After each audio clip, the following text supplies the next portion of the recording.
What's up, Simmers? Welcome to my channel. My name's Amy Janae, and I'm here today with a speed build for you guys. So today is the first half of my quarantine bunker speed build. So we are just starting off here, going right underground. This quarantine bunker is a doomsday prepper's dream, okay? So this bunker is going to have everything that a sim could possibly need. And it's made for a lot of sims, right? So this is actually going to be for a Let's Play that I'm starting soon. I'm kind of inspired by the weird situation that we're all in right now. It's a super weird time, and Sims has definitely helped me stay sane through it all. So I thought, you know what better way to pay homage to this weird time that we're all in by forcing my Sims to do it too.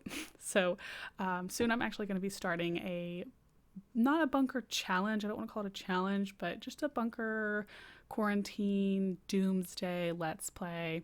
I'm still hashing out all the details, but if anyone watching this sounds interested in that kind of let's play, hit me up with some ideas in the comments. I'm open to it. I have created the Sims, but I haven't actually kind of hashed out all the details of the let's play yet, so we'll see what happens. But right now we are working on the main control area.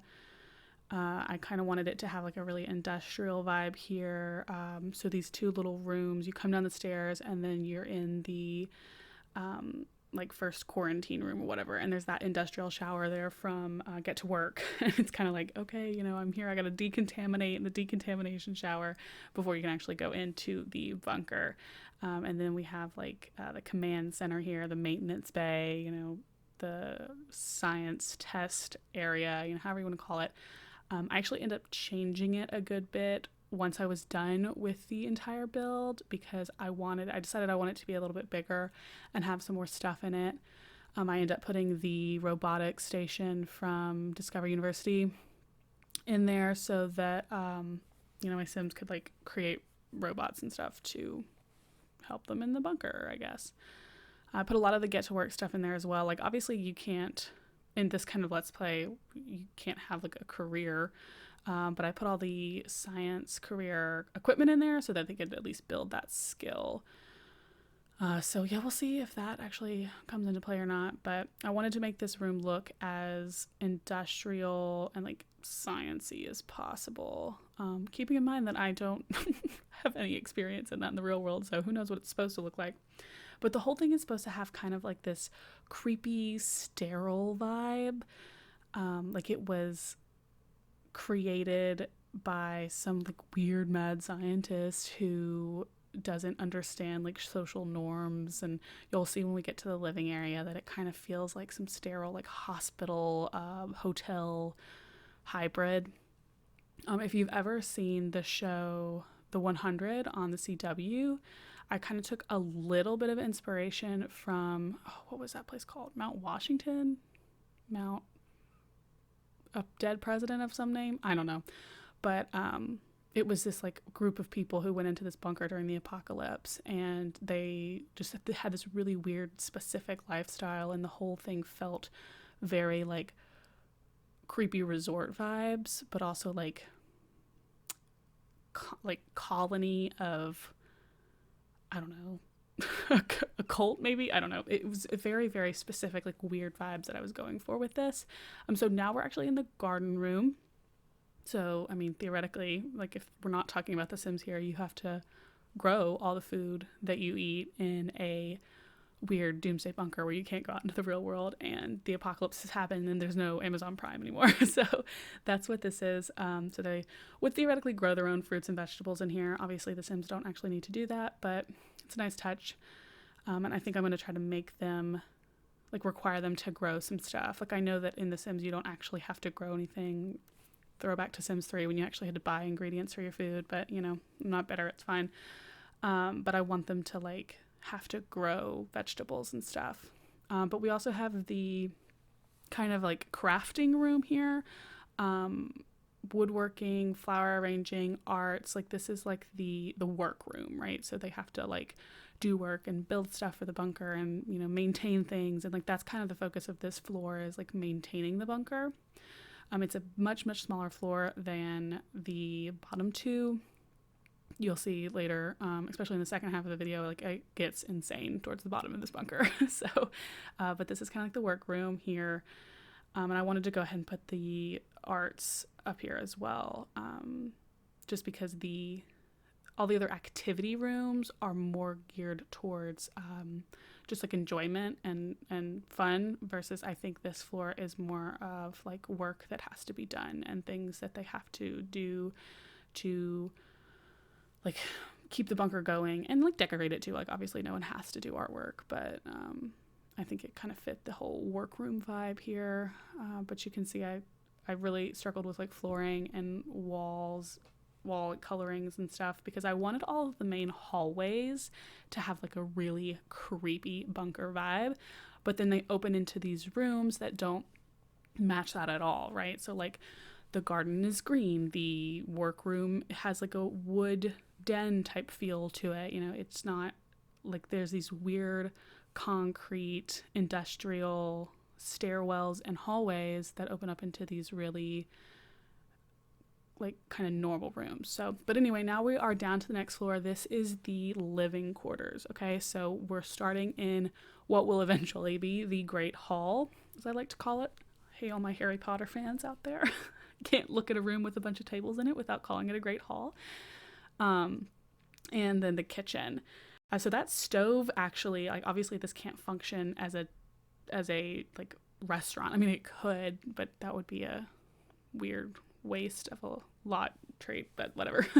So, but that dine out stove that's supposed to be used in a restaurant actually works and functions perfectly normal as a normal stove. So I thought it kind of just fit the aesthetic here. Obviously they don't like serve food on it, but it does kind of function as like a counter. Your Sims can like put their food on there. So I can have like the person cooking place the food on that counter, and then from the other room they can pick it up. So I think I'm gonna have like one, maybe two Sims who are gonna be in charge of like cooking. But these are the details of the Let's Play that I haven't like really hashed out yet, but I got really inspired by doing this build, so I'm excited to see how the Let's Play turns out. But again, I wanted this kitchen to look kind of industrial.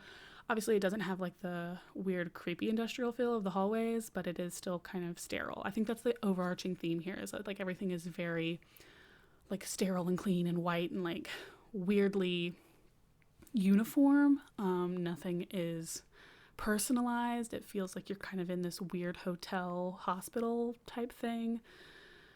So yeah, I ended up having to, you see there in the kitchen, I put some bar stools down on the counter. I had to take those away because all the Sims wanted to eat there, and I was like, no, this is not what we're doing. So yeah, I took away those bar stools. But this ends up kind of evolving a lot as I build this floor. It ends up getting a lot bigger. I love having this little coffee bar here. Like I think it's so cool that they can just go make specific coffee drinks on that. I've never played much with that coffee bar, but when playtesting this build, I realized like that does function like specifically as a coffee bar, and I was like, oh my gosh, this is just perfect right here. So yeah, you can see the decorations, and this is kind of throughout, like decorations are just like randomly thrown about. I will admit, like I'm not the best builder or decorator, especially decorator when it comes to The Sims or real life for that matter. But I wanted the artwork and decorations and stuff to again just kind of add to that creepy like sterile vibe. Like somebody came in thinking that this is how people wanted it to be decorated, when in reality it's just kind of creepy. So there's no like, pictures or, actual like photos of individuals to give any clue as to why this bunker's here and who built it. But it's just like creepily set up for a lot of people. So it leaves you kind of wondering what was the motivation behind this? The person who built this, like what were they planning on doing with this? In my mind, in the Let's Play, the Sims have stumbled across this just so perfectly, because the apocalypse is coming. There's a virus that's just ravaging the world. Oddly appropriate, a little terrifying too, but so the Sims just kind of like stumble upon this bunker, and they don't know why it was there, but it's perfect that they found it, because all these Sims who don't know each other now have to be trapped in here together to stay alive. So But yeah, if you have any specific details or suggestions on that storyline for the Let's Play, let me know. I love a good storyline. And like really like having details and background and whatnot. So yeah, let me know. But now we are working on I guess you could call it the chapel. I kind of want it to look like and feel like a functional, maybe religious space or wedding space or just a meeting gathering hall, for announcements for the leader to address the people of the bunker. But it also has this kind of like, again, like what a stereotype of a romantic vibe would be, like these pink flowers and this pink carpet. Like somebody was like, this is what romance would look like, this is what a wedding would look like, but they don't actually know what it would look like. Again, it's just like a weird creepy details that are like, what, who did this? This person doesn't know people.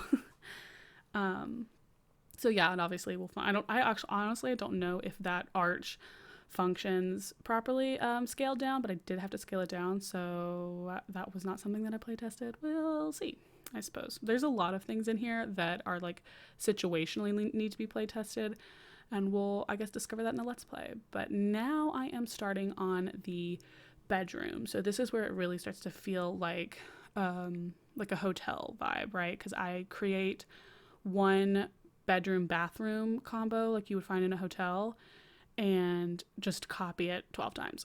So it's very, again, sterile is the word of the day here, I think.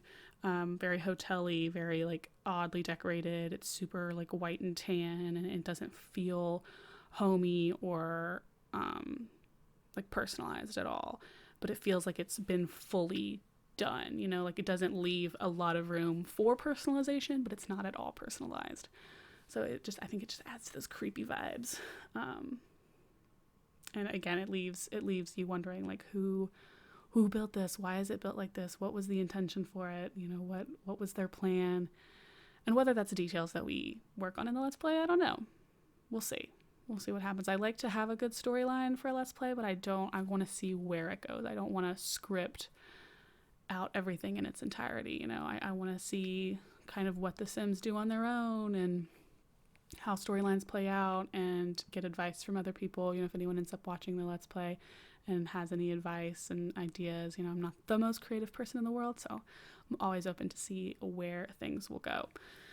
I had a lot of trouble in this bathroom. I really wanted it, again, to look fully decorated, but like not personalized decorated. So you'll see here in a minute, I put a shelf up, and I have to use move objects to fill it with just like random like bathroom toiletry stuff.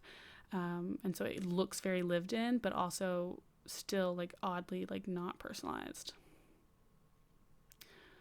This was really freaking hard to do. I ended up cutting out a ton of footage from this because it just took so long for move objects to cooperate with me here.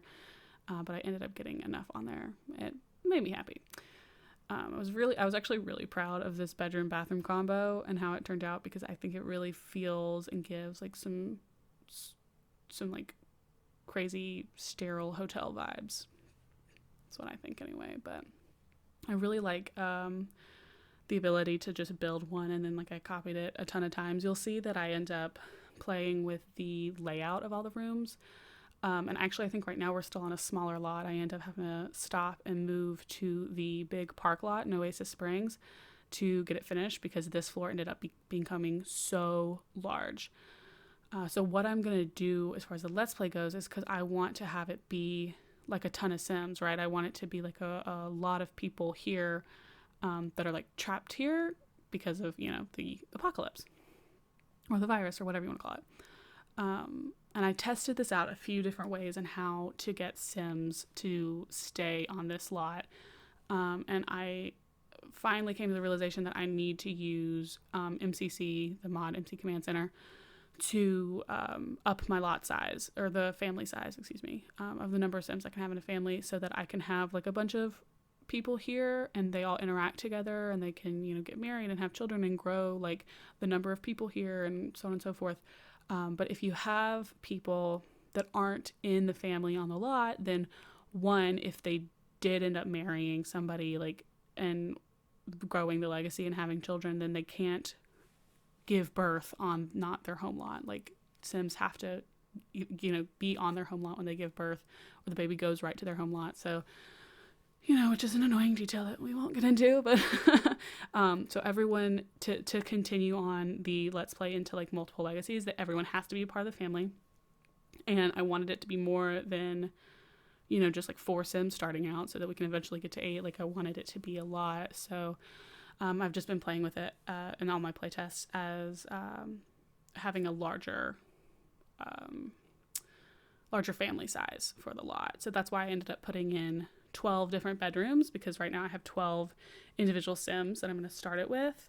Now I anticipate them like pairing off and becoming couples and not needing all 12 of these rooms because they'll end up sharing. But I figure as we grow, children will be born, they'll grow into teens, maybe they'll want one of these rooms like this. You'll see later I do build like teen and kid rooms, as well as a toddler nursery and an infant nursery. But right now I am throwing in the last minute thought laundry room. I had completely forgotten that I needed one because I put laundry baskets in every bathroom. But so I ended up just having this tiny little space here that I was like, oh, perfect. It'll just be like a narrow little laundry room. It's got plenty of washer and dryers for everybody. I'm interested to see how that works out as far as if Sims autonomously do their laundry. And I mean, we all know Sims love to put themselves in dangerous situations. So if somebody starts a fire from not cleaning out a lint tray, that's almost always guaranteed in this game. So I did put a fire safety system in though, so that shouldn't be too big of a problem. But like I do want to give Sims a chance to kill themselves, because then it's like making room for more people and it brings the drama and the fun, and who doesn't love killing a few Sims, right?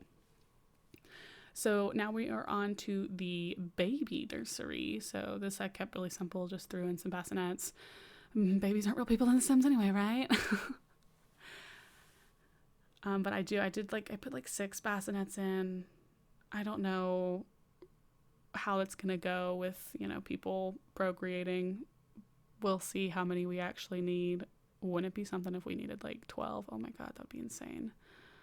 I can only up my family size to 25 right now because I'm not a Patreon member for Deaderpool for MCC, so I don't have the early release of the 100 limit family size yet. I'm thinking about getting it though. Like I'm thinking about becoming a Patreon for him so that I can get that early access of that. I don't know when it's going to come out, but I don't know. I might need it. I might need like 30, 40 Sims on this lot. We'll see how long my computer cooperates before the game is just like, nah, girl, we're not doing this anymore. But now we're on to the toddler nursery. Again, I didn't put a ton of detail into this, just all the things the toddlers need to grow their skills, and then a bathroom with literally just toddler potties and bathtubs in it so they can get baths. I typically, like when I'm playing with toddlers, I lock them in a room that just make them do all their skills, and I just like drag food in there for them to eat on the bed because I don't just toddlers are such a pain and they're so glitchy. I mean, those high chairs, they've never worked. I don't know if you've had much success with high chairs. Let me know. They are a pain in my rear end because pick them up, put them down, pick them up, put them down. It's like, no, feed the toddler. Ugh. I just let the toddlers eat on the floor. It's fine. But I put in a lot of bathtubs for them. And then I'll probably just lock the toddlers in this room. Let's be honest. That's the best for everyone. And then on the other side, you'll see I start building the kid rooms. They're kind of multifunctional for kids and teens. I think they'll probably be, again, it depends on the numbers that we end up having, how many kids and or teens do we have at any given moment in the Let's Play to see how many we need. I definitely have too many rooms on the slot. You don't need this many, but I thought it just looked nice to have a lot. It kind of added to the weird, creepy detail of what I'm going for here with this entire build. Now this is the last floor we do in this part of the speed build. The bottom floor is like the recreational area, and it is so big, and it took me so long that this would have been an hour and a half long speed build. So it's going to be a part 2. Probably going to upload that in a couple days. So, the 2 people that'll be anxiously waiting. No worries. But yeah, so that'll be the rec room, and it's insane. I'm really proud of the rec area. It's creepy, but really cool. So definitely stay tuned for that. And we're coming up on the end of this part of the speed build, guys. So thanks so much for watching. If you like this speed build, or if you like the idea of this Let's Play, please subscribe. Let me know in the comments if you have any idea. Give this video a like, and we'll be back with part 2 of the speed build soon. Just gotta finish up this kid's room here, and then we'll be good to go. So thanks so much for watching, guys. I hope you have a great day. Let's not let quarantine get to us. Let's take it out on our Sims instead, yeah? All right, thanks, guys. I'll see you in the next one. Bye.